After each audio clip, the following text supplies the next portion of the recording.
888-253-3139. Coast to coast, direct from Austin. You're listening to the Alex Jones Broadcasting Network.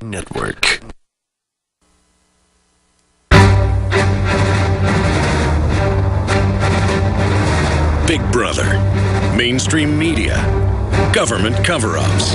You want answers? Well, so does he.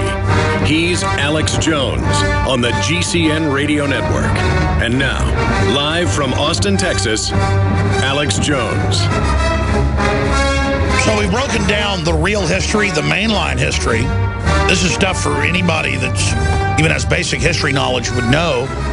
Ray McGovern's breaking it down, but if you watch CNN, Fox News, any of it, you would think that the Russians are the most evil people in the world. It's Putin's missile. They want to start World War III.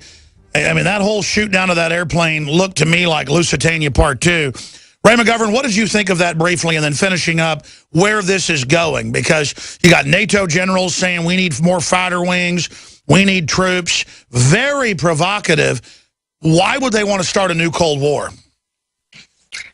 Well, you know, Alex, I don't completely understand why anybody would even want to countenance that.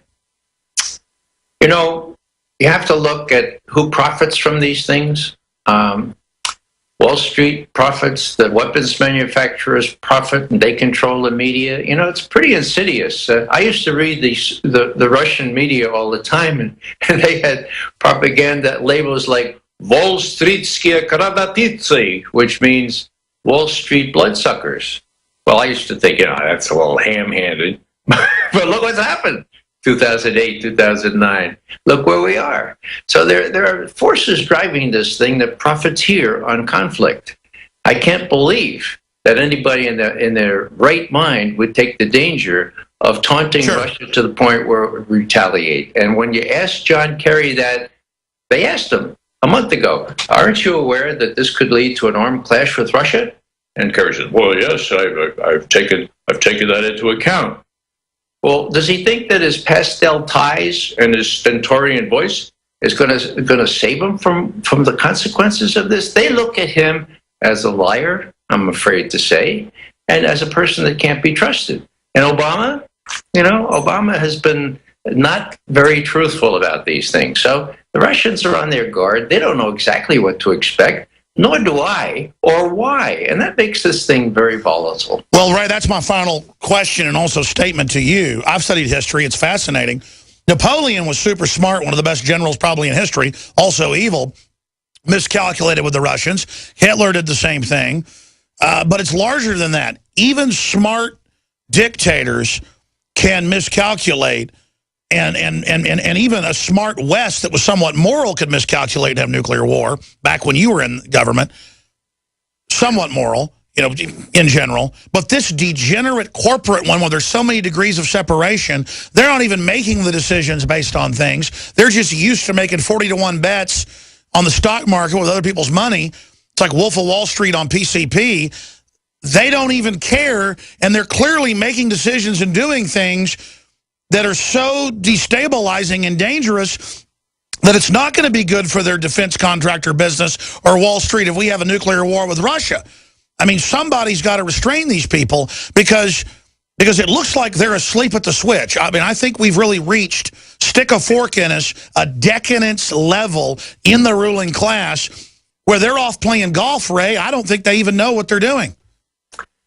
Well, it's true, you know, and it's the old syndrome, Alex. You know, I've often wondered what people do with their second million or their third million.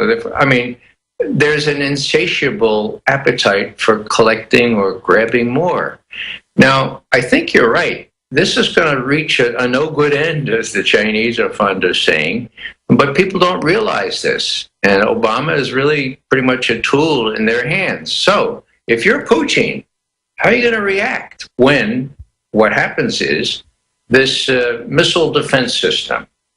Now, that's the biggest corporate welfare project in the country's history. It'll never work. But can the Russians depend on that? Of course not. And so what are they doing? They're putting it on ships. They're putting it in the Black Sea, and they're targeting ICM bases within Russia.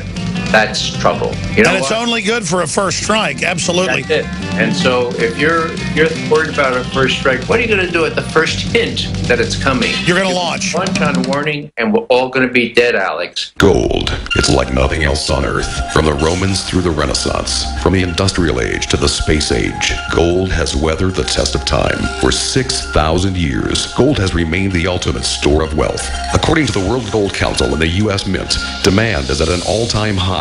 The stage is being set for the reemergence of gold as the common-sense alternative to a fiat paper currency that gets weaker every day. Midas Resources is proud to offer the hard-hitting report that arms you with the truth you need to protect you and your family from the Fed's plans for your hard-earned money. Don't gamble with your future. Call Midas Resources today and ask for your free copy of As Good as Gold. Call 1-800-686-2237. Drop. Purity.